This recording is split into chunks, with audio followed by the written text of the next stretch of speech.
ઘણા લોકો માને છે કે ઉંમર વધી એટલે ઘૂંટણમાં દુખાવો તો થશે જ, પણ સાચી વાત એ છે કે દુખાવો ઉંમરથી નહીં, ઇન્ફ્લામેશનથી થાય છે. ઇન્ફ્લામેશન એટલે શું?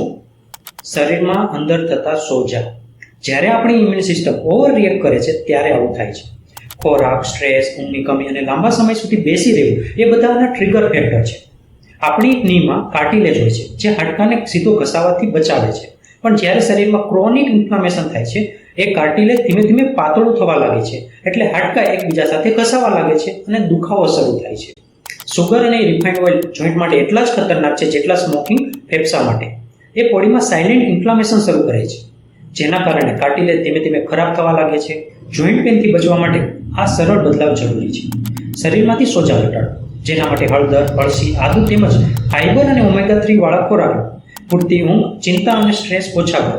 રોજ 30 મિનિટ ચાલવાનું રાખો. એ જ એન્ટી એજિંગ અને એન્ટી પેઇન ટ્રીટમેન્ટ છે. યાદ રાખો, જોઈન્ટ પેઇન ઉંમરથી નહીં, આપણી ખરાબ આદતોના લીધે થાય છે. ટેવો બદલો, જોઈન્ટ પણ સારા રહેશે અને તમારું સ્વાસ્થ્ય પણ.